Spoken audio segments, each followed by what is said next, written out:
This episode of the Coarse Grind Podcast has been sponsored in part by Irving Cliff Brewery. If you're in Northeast Pennsylvania and you're looking for some of the finest craft beer around, look no further than the Irving Cliff Brewery, located at 2 Chapel Street in lovely historic Honesdale. With an attention to detail that feels high-end and small-town comfort, Irving Cliff Brewery does beer, and they do it very, very well. Irving Cliff Brewery, 2 Chapel Street, Honesdale, PA 18431. Now on to the show.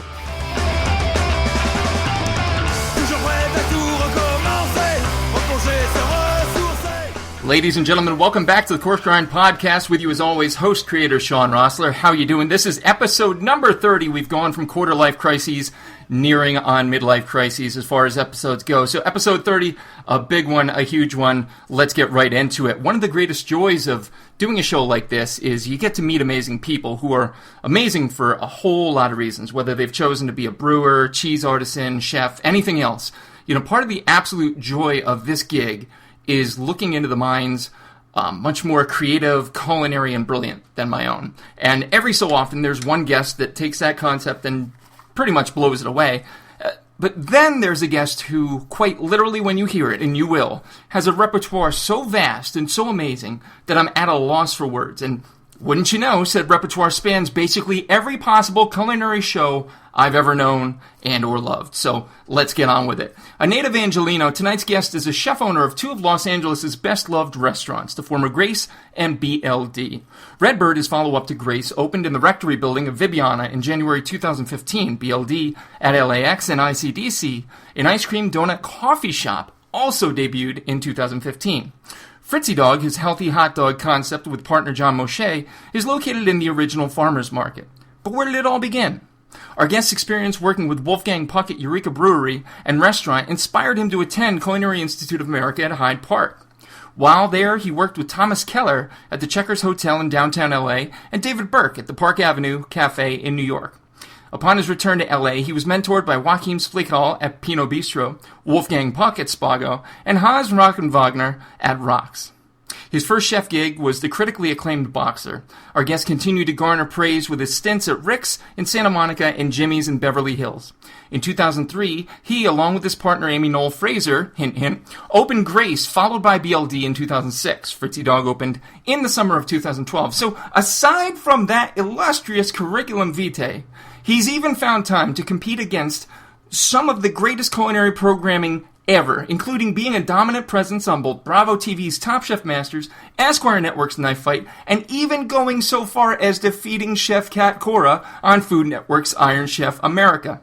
I could go on, and I'm beyond honored to have him here, but let's hear all about the rest from the man himself. Ladies and gentlemen, and everyone in between, my guest this evening, the chef behind Grace, BLD, Redbird, BLD at LAX, and ICDC, one of the most dominant forces in cuisine today, Chef Neal Fraser. Chef Neal Fraser, thank you so much for joining us on the podcast today. How are you doing, sir? I'm doing well. How about yourself? Awesome. Hopefully it's warmer where you are than where I am. I'm East Coast, and we're peaking at about 20 degrees. I'm thinking you're doing a little better than us. It's warm out here, but we're in the second day of El Nino, so it's pretty wet. All right. So I know you're a super busy chef with lots going on, so we'll get started. For those tuning in for the first time, we have starters, mains, afters. Starters is the history of the artists behind the food. Mains is where they're at, and afters is where they're going. Some more fun questions. No one's ever been injured over the course of the interview yet, so I'm hoping that holds true, especially with episode 30, a milestone in and of itself. So, Chef Fraser, tell me about where you grew up and what you grew up eating. Okay. I grew up in Los Angeles, born and raised. My dad was a music director. My mom, when I was a kid, was an actress, and I kind of grew up in a typical Hollywood lifestyle. And for some reason, I was going to culinary school. I was going to college. Excuse me one second. Mm-hmm. I was going to college in San Francisco, and I rode down an escalator after wrecking my roommate's motorcycle and failing my first class my whole entire life, and I realized I wanted to be a chef. And I literally was at the Stone Hills Mall. I was riding down an escalator. I was with a friend of mine, and I got to the bottom. I'm like, I want to be a chef. And I kind of thought about it before, but never really in depth. And I kind of immediately went back to my house where I was living. I told my roommates I was moving out. I moved back to Los Angeles. I moved back in with my parents, and I literally went to the closest restaurant. And when I mean the closest restaurant, there's only one restaurant close to my parents' house. And I knocked on the door and I said, I want to be a chef. I want a job. And the chef said, you start right now. And I started right then and kind of started on my adventure. That's amazing. What kind of restaurant was it? It was called Coyote. It was a kind of a neighborhood pizza place. The guy who owned it, unfortunately, is not with us anymore. He is kind of known for starting the California pizza. So he had a restaurant in the Bay Area called Prego. He was poached away from there by a chef named Wolfgang Puck to open a restaurant called Spago. Mm-hmm. And then shortly after that, he was poached by two lawyers to open a pizza chain called California Pizza Kitchen. And in his drunken state, he walked away from the company, gave his shares, sold the shares for $15, and then 6 months later they went public. And he was kind of a bitter old chef, but a great guy to learn from, and had some great connections. And that was kind of my first foray into cooking food that had intent behind it. It wasn't just sustenance. Wow, that's amazing. I mean, California Pizza Kitchen, that's kind of a household name, but to know that it had that kind of a history, that's quite the story. Yeah, for sure. So was food integral in your home? And I don't mean obviously as a survival method. That's integral for everybody. But was it something you and your parents enjoyed together? Yes and no. And my parents were definitely not gourmands, at least when I was a kid. They, definitely tried to expose us to different things. And, every year for my birthday, I would go out to dinner with my godfather, usually to a different restaurant every year. And he was much more of a gourmand than my parents were. Right.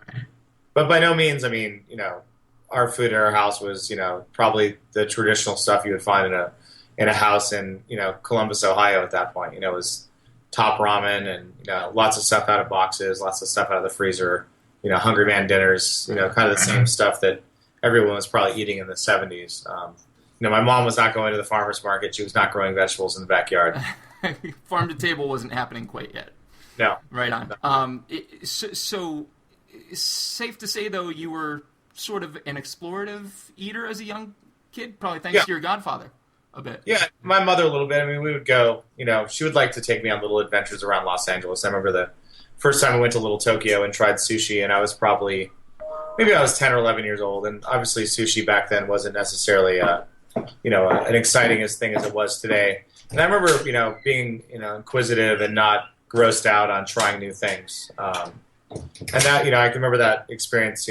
Actually, our restaurant is maybe just a couple blocks away from my first sushi experience of, trying something that had nothing to do with anything that I had understood. Like there were never the same framework as like a starch and a vegetable and a meat on a plate. It was, like sushi is a, kind of a very portable, although not for very long, right. Bite kind of experience, and it's done. There's no fore or middle or afterthought around sushi. I think that's why, it's taken off like wildfire all over the world, just because it's so amazing. It's just one bite.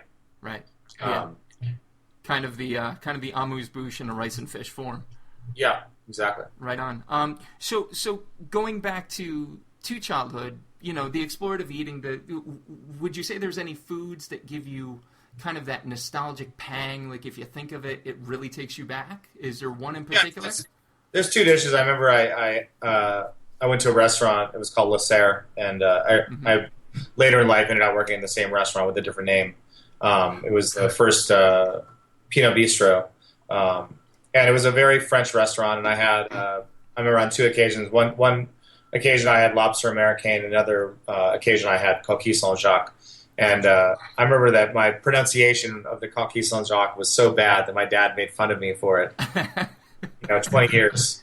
And I remember, kind of that first, like kind of going back to the same experience of like food being something more than sustenance. So food being to the point of like, well, it can be creative and flavorful and tasty and an experience and still be sustenance, but it doesn't have to be boring in order to be sustenance. And the scallops were sautéed. There was, I'm sure they were served with some cream sauce. Very kind of classic French cuisine.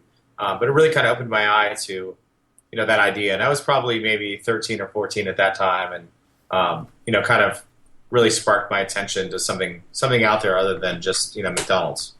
That's so awesome, and it's funny you say that. This being episode 30, we've done 29 episodes before this, and I think the common thread through everybody who's come through here, and we've from cheesemakers to brewers to chefs to everything, that's the common theme. And when I created the show, that's really one of the cornerstones, that food is not just that. Me being a layperson, I still consider that to be so key, and so to hear you say that is just incredibly satisfying. And you realize that at 13 or 14. That's awesome. That's amazing. I'm lucky. I mean, I have a lot of cooks that come through my kitchen now, and they're their early 20s or mid 20s, or even one of my sous chefs who's now 31. And I started relatively early. I mean, I had a jump start. I got my high school girlfriend pregnant, and kind of realized I needed to get a job. But I could have been doing something that I didn't end up pursuing for the rest of my life. I got really lucky. That I chose something that I could stick with. Yeah, and stick with it. You certainly have. In the introduction, I obviously reference your long and illustrious curriculum vitae, resume, what have you. But my discovery of you as a chef persona was from Bravo's Top Chef Masters, and instantly I could see just this intensity, but not the. I think it's so popular today to get hooked into the Gordon Ramsay. You have to be screamy, yelly about things to get things done, but yours is almost like a cool, calm approach to food, and obviously you've done amazingly over the years. My wife and I, my wife is my business partner. We like to the best of our ability to treat people the way we want to be treated in return, and kind of that mantra, and the mantra I say in therapy every week, that it's not a matter of if, it's when I'm going to be disappointed. You kind of take those two things, and hopefully you can take these experiences, whether they're good or bad. When the bad ones happen, they happen because they're supposed to happen. There's no way to control, somebody doing something stupid because they're an idiot. Right. And the fact that you freak out because of it, it's kind of like, the sun's going to rise at 6:05 tomorrow, and at 6:05 the sun rises, and you're pissed off because of it. You're giving them the control basically over your own reaction. That's and awesome. What can I do about it? All I can say is thank you very much, and please go fuck yourself, which is what I usually don't say. But at the end of the day, it's like, how is that going to help the situation? The only thing that's going to help the situation is by the person being enlightened, and they're not going to be enlightened once they've already given notice or quit or come to work with a bad attitude or whatever it might be. I mean, we try to live, every day. It's like you got to wake up and you got to hit it just as hard as the day before, because just like a show on Broadway, like, you're only as good as your last show.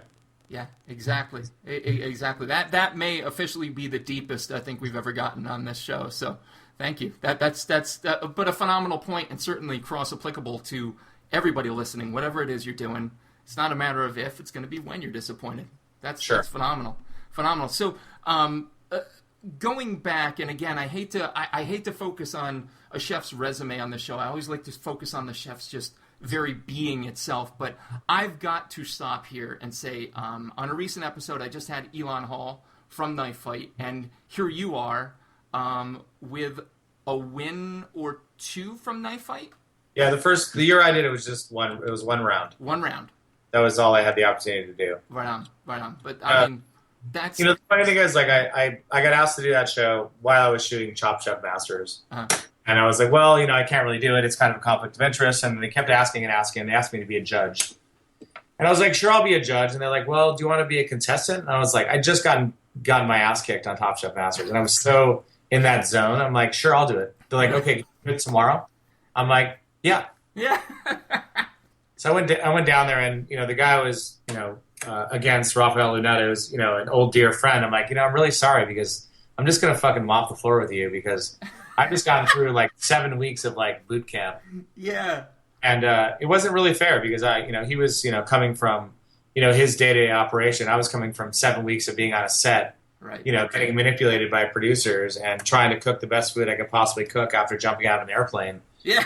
Yes. I remember that. Like, completely zened it out. It was just like I went in and like I could just see it all. Like I saw the products roll out, and I was like, I knew exactly the dishes I was going to make within 4 seconds of seeing the ingredients. No shit. Wow, that's amazing. So I mean, all right. So Knife Fight, Top Chef Masters, and I have to. acknowledged the Iron Chef America thing with this. Iron Chef Japan, for me, was basically the gateway drug to doing a culinary podcast 10 years, 15 years later. I have a collection of the Final Four Iron Chef Japanese signed in my basement. I love that show, and when I was reading over your stuff, and I've remembered that you had been on Iron Chef American, but not just been on it, you got the win over Kat Cora, correct? Yeah, it was her second episode. Holy shit. I mean, that for me was the starstruck moment. I'm like, oh my God, he was on Iron Chef. What was that like?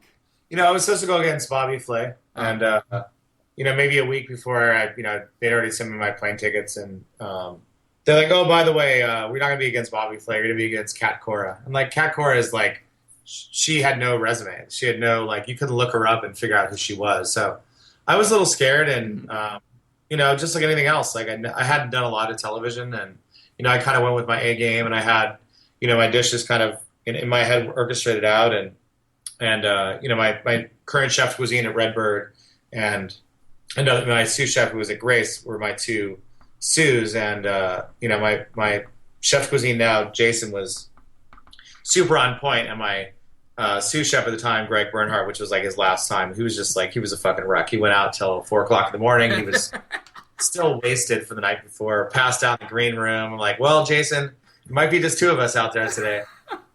And we just went out and just fucking, gave it 100%, and my daughter had just, she was 9 weeks old or something like that. And, it was just one of those things, kind of doing, Knife Fight. I could almost see the whole, show before I shot it. I could see the dishes I was going to cook, how I was going to do it. I didn't really know how it was going to work, but I had a pretty good idea in my head of how it was going to work. And it, obviously winning was a good thing, but also putting out good food you could be proud of was also the most important thing for me. For sure.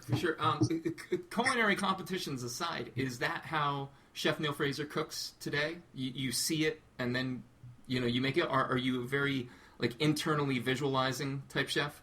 Yeah, it was funny. When I was a kid, my mom used to do guided imagery with me. I used to race bicycles. I was national champion on the road, and I raced BMX when I was a kid. And my mom used to always, make me close my eyes and, visualize myself going through this whole path of, from start line to finish line, and how I would get there and how I would win. And I think I use that same thing, especially with culinary competitions. More in the kitchen, I kind of walk in the walk-in, and if I want to make a new dish, I kind of, go shopping in my walk-in for something. And if it works well, I order more product the next day.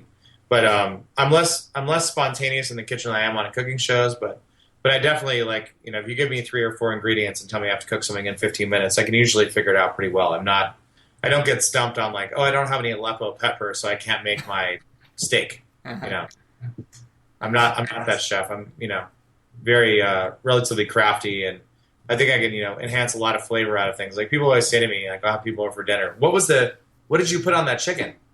Salt. What else did you put on that chicken? That was it. Salt. Nice. So besides your own mind, where would you say you draw your culinary inspiration from the most? Is it a person, place, thing, idea? I think it's people. I think I think you kind of have to look back and almost I go back to I had a therapist for a really long time. When I went through a dark place in my life, and there were a lot of times where I would think about what he would say to me, and I think I do the same with food. I think about the people that taught me and stood next to me and yelled and screamed at me because I was doing it wrong, and I think about how they would approach it, how their palate would approach it, what techniques would they use, what would they not do. I think that for the most part, people think and I think I've been, proxy this as well, is you overthink things. You don't allow things to kind of shine based on why they're so good. You don't have to take, wild turbo and throw 25 ingredients on top of it to make it taste good. Maybe if you throw 25 ingredients on top of it, it won't taste as good. So I think, part of the maturity of cooking is learning how to let the ingredients stand for themselves with great technique, with great ingredients, with great, things to cook with. Burning a steak over a wood-burning grill tastes pretty delicious. You don't have to add a lot to it. Maybe you could add a little bit of sugar so it gets caramelization. Maybe you add some salt so it's salty.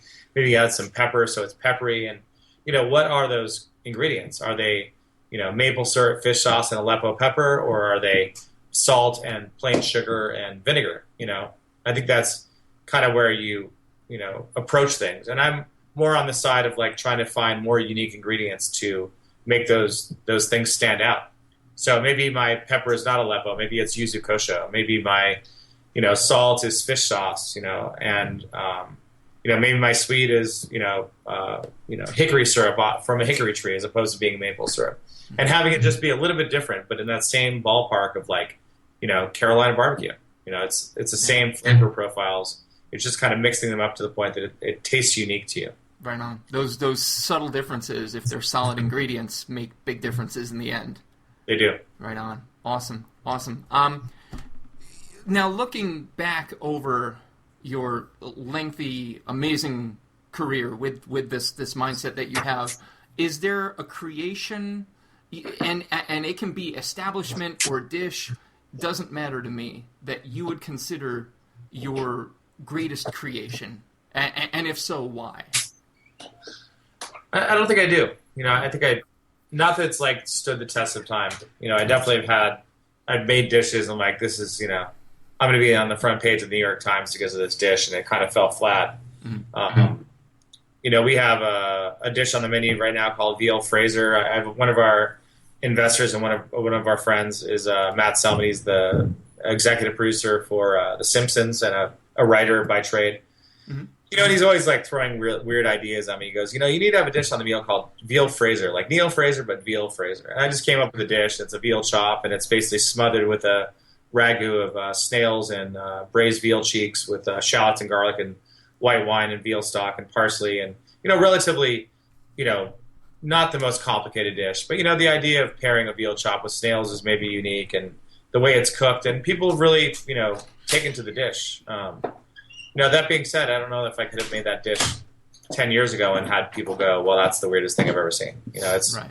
I think that some stuff has a shelf life, and, some other simpler things, like we have a porterhouse steak on the menu right now, which basically has roasted mushrooms and balsamic vinegar on it. And I don't know if I'll ever take it off the menu, just because I think the ingredients work well together, and it kind of represents, the complexity of sourcing the best meat we could possibly source, and, the simplicity of seasoning with salt and pepper and putting on a grill and slicing it and putting it on a plate.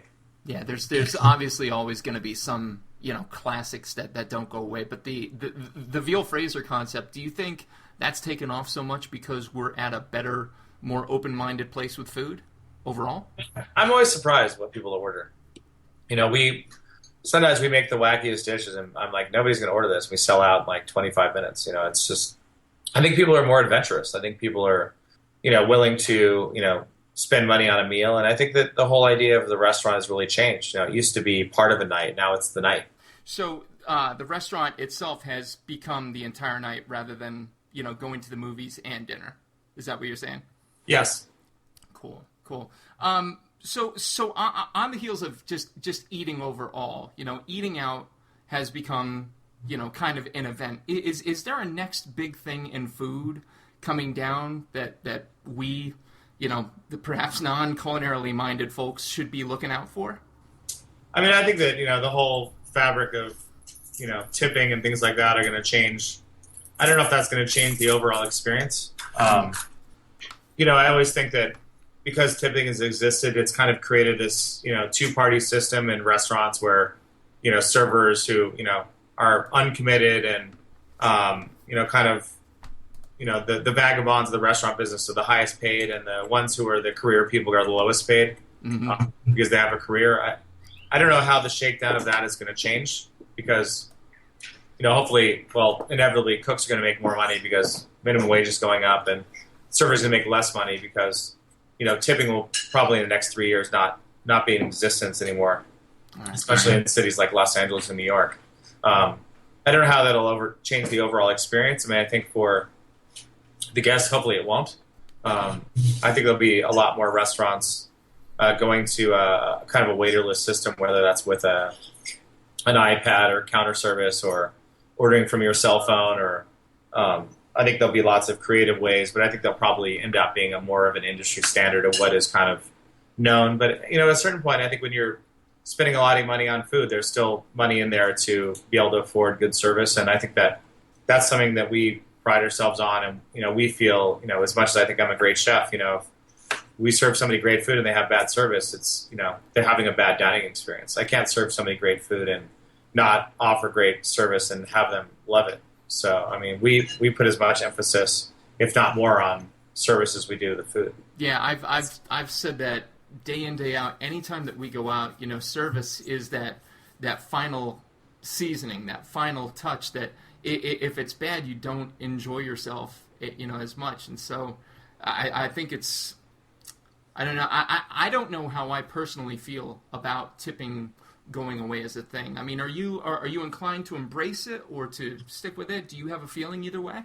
I think our overall feeling is to go with the flow. I don't think we're going to be explorers on that. But, at a certain point, if minimum wage is $15 an hour, I mean, and right now it's 10, that means that our lowest hourly employee's wage is going up by 50%. Mm-hmm. That means that our menu pricing might have to go up 50%. Right. So will people spend, $30 on a mixed green salad? I don't know. Mm-hmm. I don't know if they will or not. I mean, it's going to cause at least a national, there's going to be inflation on all these products. I mean, the box of mixed greens you could buy for $6 is now going to be $9 or $10 because the labor that's picking it is also going to cost more money. The shipping labor, everything is going to go up. So if it's all relative, it just goes, it just kind of flows up and it becomes the new norm. I mean, I'm not as frightened about it as some, but I definitely, we definitely are watching what's going to happen and, seeing how that's going to affect our business. For sure.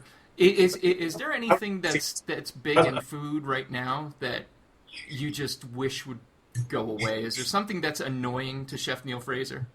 I mean, I think a lot of things are annoying.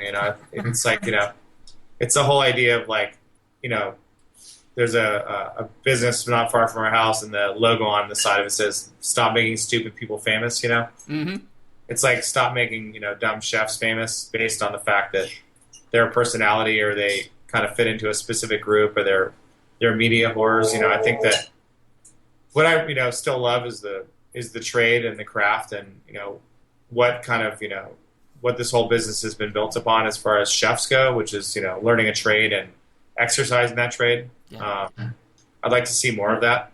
For sure. I'd like to see less people becoming famous and opening 10 restaurants and kind of riding that and not having any kind of oomph to kind of back it up. Right on. What was your, speaking of media whores and that kind of thing, what was your opinion of that kid chef getting his own gig? Do you remember that? Which one? There was how old was he? 13 or 14? Oh, Gary? I know Flynn. He's a nice kid. Mm-hmm. He's pretty dedicated. He's been working for a long time, and it's not like he's like, oh, I want to play Minecraft or baseball or be a chef. Like, this guy has dedicated his whole life to this. The fact that he's 14 or 15 doesn't really matter as much as the fact that he's super dedicated. I mean, I haven't had his food. I mean, I don't know what kind of chef he is. It really comes down to brass tacks. But the fact he got his own restaurant, I mean, go for it. I mean, so many restaurants have been built on the backs of people's parents that they would never even know. I mean, Charlie Trotter opened his first restaurant very young, and I don't know if they ever made a dime, but that was on his family's money, and he's one of the most revered chefs in American history. Lots of people have angel investors they don't know anything about, and they open 10 restaurants and close them and open 5 more, and they seem like they're super successful, but they've never made a penny. Right. I mean, is Flynn any different than any of these people? The only difference is that media is all over him because media is omnipresent everywhere. But I mean, I don't have a disdain for him. I think that he's doing what he's doing, and if he has an audience for it, then God bless him. No, I would agree. I would agree. There was a lot of venom, a lot of vitriol against him, but I kind of question it. Being a father of 3 boys myself, like, if it's what he wants to do and the parents want to foot the bill, go crazy. Yeah, it's different than that. Than racing horses. Exactly. Horses might be more expensive. Yes. Oh, I imagine they might be if they're not close. Yeah. So what's next for Chef Neal Fraser? You're obviously, you have a full dance card. You've got, let me try to get this completely. You've got Viviana as a venue. You've got Redbird. You've got Fritzy Dog, BLD, and ICDC. Is that the full list? Yeah, we have 2 Fritzy Dogs and 2 BLDs. Okay, so times 2 and times 2. Yeah, I mean, I spend the most of my time at Redbird, and at Viviana, this is where I have my office and my wife has her office, and where we spend the majority of our time. And we'd really like to maximize Viviana and Redbird to its fullest, and we still haven't completed, building out the building and building out the venue, and really maximizing on the events we can do, and that's something we're going to spend a lot of time and energy on, and really kind of building a great team and. Putting out the best food and the best service and the best environment we can possibly can. And that's kind of where, our minds are now, is really kind of bringing this thing from where it is now, which is, we've had a restaurant for a year. We built a restaurant in a, 90-year-old building. We have a 135-year-old venue for an event space, and we really like to kind of bring it back to the day it was first built, really, make everything really organized and, like the building was built yesterday. Yeah, I mean, from the pictures alone, I was floored. I had never seen it before, and my wife and I make it out there. I certainly want to come see it. It is stunning as it stands. I mean, our complex was 3.5 acres. Holy hell! Yeah, so and we're right across the street from the police station. We're a block from City Hall, so it's not like we're in a weird neighborhood. Right. It's kind of the corner of Main and Main. We're on the corner of 2nd and Main, but we're pretty close to the corner of Main and Main. That's phenomenal. What a location. What a location. So that's where you're going. Obviously, bigger, better things. I can't even imagine that for you, but clearly you can, and that's amazing in and of itself. So the after section of the questions, a little bit more theoretical, a little bit more hypothetical, but just strap yourself in and go along for the ride. I'm standing in your kitchen. You can pick whichever one. You've obviously got some to pick from. What music do I hear? It's funny. I don't know how long ago it was. Maybe 15 years ago, 14 years ago. I was a chef at a restaurant for a very short time in Beverly Hills, and my chef and I were really into music. And we installed our own dime, $1,000 50-disc CD player with quadraphonic sound in the kitchen. We used to play it, whenever we could. Maybe not in the middle of service, but we were prepping. That thing was blasting. Right. And listening to whatever we were listening to, kind of music was not important. And, kind of after that moment, I realized that the music that we play in the kitchen is the music that I want to hear. It's the silence. It's the pots and pan. It's the, it's the soundtrack to, some, progress, almost. Progressing your night. Yeah, it's like an Ingmar Bergman film. All you hear is, the flutter of a bird's wings and, snow... on a tundra. That's what I want to hear in the kitchen. Snow on the tundra. I like it. Yeah. Just almost silence, but just to the point you can kind of hear almost nothing. That's what I like to hear in the kitchen. That to me that's what really resonates is like a symphony. That's awesome. Kind of the mutual work of everybody kind of working together silently, putting out really great product. Right on. That's awesome. That's phenomenal. How using the cinematic movie rating scale, how would you rate your mouth in the kitchen? I'm kind of getting the feeling that you're a very chill, very laid back guy, but do you pop off like we see so often? Occasionally, but not I'm no Gordon Ramsay. Yeah. Good. It depends. It depends. I mean, if sometimes in the moment, if you see a weak spot in somebody and they keep kind of showing it to you, and you're like, hey, you show me your weak spot. You're really doing a stupid job because you're being an idiot. Right.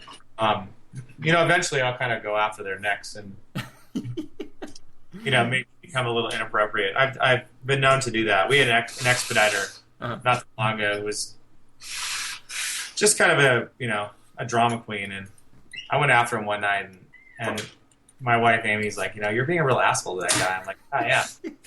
Look at him. He wants it. Yeah. I love it. Is there a favorite go-to? Either a name or a word that you just love to throw out? I don't know. I mean, 10 years ago, I probably would have said dumbass, but I don't know. Not really. I try to, try to mix it up. Or PC. Right on. Right on. Absolutely. You're going to be stranded on a deserted island. You can only take 3 foods or food items with you, what would they be and why? 3 food items. Potatoes, a pregnant cow, Ooh, nice. and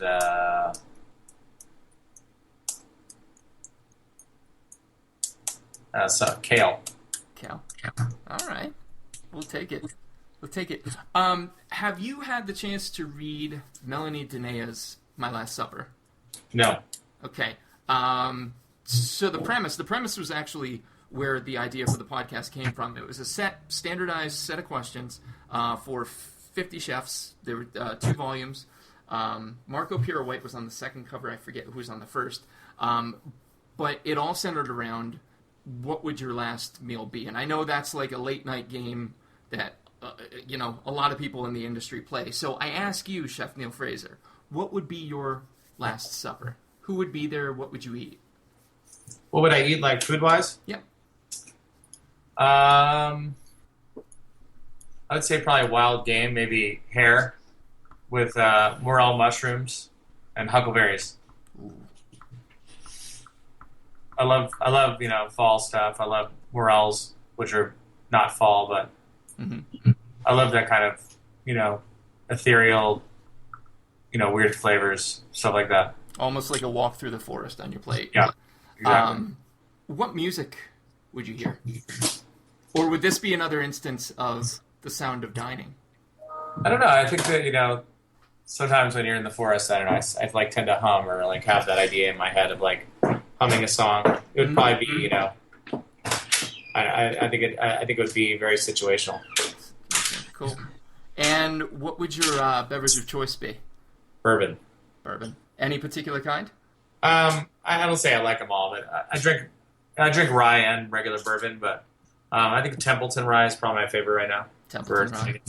Excellent. Affordable, accessible. Love it. And finally, the last question, the simplest and yet probably the most complex. What is food to you in a single word? Food is life. Food is life. I mean, it's everything. It's all encompassing.